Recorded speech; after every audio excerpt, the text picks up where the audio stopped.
जी ने कलयुग को मार दिया होता तो ये दिन नहीं देखना पड़ता। बोले कलयुग में लाख खराबी है, लेकिन कलयुग को इसलिए परीक्षित जी ने छोड़ा कि कलयुग में एक बड़ी अच्छाई है।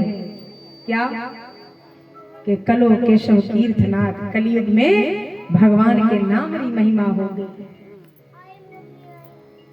कलयुग में परमात्मा का नाम लेने से जीव का कल्याण हो जाएगा, तप और जप वो कर नहीं पाएगा। सिर्फ ईश्वर का नाम लेने से जीव का कल्याण होगा। इसीलिए परीक्षित जी ने कलयुग को छोड़ दिया। भक्ति महारानी कहती है मेरे दुख को दूर करे प्रभु। नारद जी कहते हैं, नारद जी ने वेद पुराण शास्त्र सब सुना दिए, यहाँ तक कि वीणा की ध्वनि सुना दी, लेकिन कोई फर्क नहीं पड़ा। नारद जी को चिंता हुई, तभी आकाशवाणी हुई। आकाशवाणी कहती है आप सत्कर्म करो। अब नारद जी नहीं जानते कि सत्कर्म क्या होता। बोले क्या करें? पूछ कर आता हूँ। भक्ति महारानी से कहा आप चिंता मत करना, मैं पूछ कर आता हूँ सत्कर्म क्या होता है। मैं सत्कर्म करूंगा और आपके पुत्र की मूर्छा दूर करूंगा। नारद जी गए, बड़े बड़े संतों से जाकर के पूछा, लेकिन किसी को ये नहीं मालूम है कि सत्कर्म क्या होता है।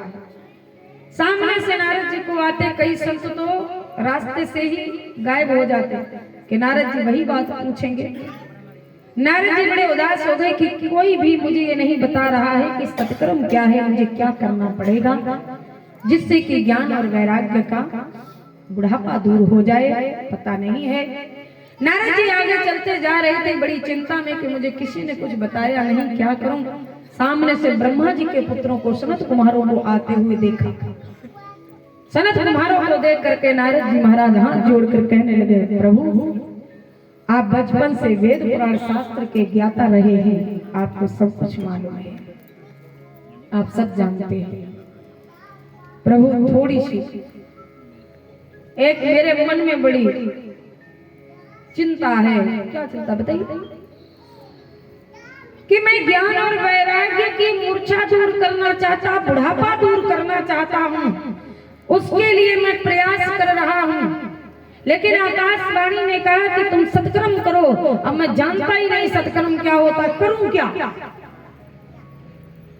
देखिए अपने जिस कार्य को अपने जानते नहीं है ना, पूछने में कोई बुराई नहीं। अपने जब पूजा करना नहीं जानते ना, तो संतों से पूछने में कोई बुराई नहीं। और अपने जिस कार्य को नहीं जानते ना, उससे पूछने में कोई झिझक नहीं, कोई बुराई नहीं। अपने से अगर कोई ज्ञानी मिले तो उसके सामने भर के नहीं बैठना चाहिए। कई लोग होते ना एकदम महाराज खुद सामने ज्ञानी बनकर के बैठते हैं, उनको कभी कुछ प्राप्त नहीं होता। फिर अपने सामने जब कोई आए ना, तो अपने को खाली होकर के बैठना चाहिए कि इसमें कुछ भर करके ले जाएंगे। अगर भरा ही आएगा तो क्या ले जाएगा? पूछने में कोई दिक्कत नहीं है, कोई बुराई नहीं है।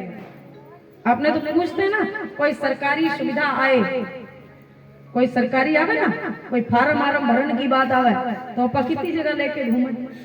ओ बताइए भैया क्यों भरो जगह थे भर दियो का, तुम्हारे भी खाता में 2000 रुपया लग जाएंगे। ये बताइए, जब अपने को इसमें शर्म नहीं आती तो अपने इन चीजों को पूछने में शर्म क्यों?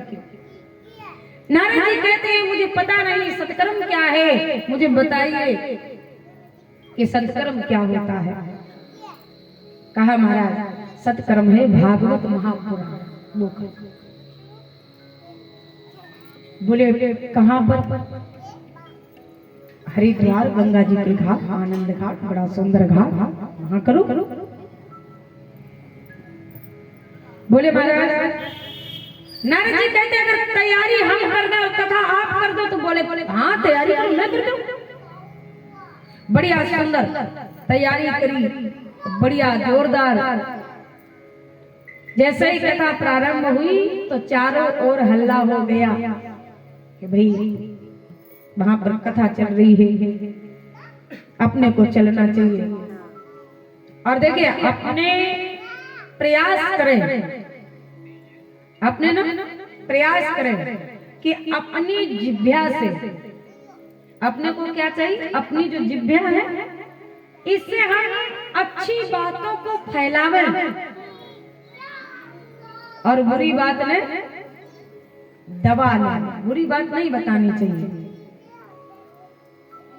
यह हमारा दुर्भाग्य है कि हमको कथा के लिए लोगों को कहना पड़ता है और कि कई घरे कोई बात हो जावे, कि कई घरे कोई बात हो जावे ना महाराज 1 घंटा में पूरे गांव में मिलेगी, जबकि घर वालों छुपानो चाहे कि बहू लड़के चली जावे ना, देखो दे 1 घंटा नहीं लगेगा, पूरा कितना ही बड़ो गांव होवे, फलाने की बहू गई, फलाने गई, अब फलाने गई और फलानो छुपानो चाहे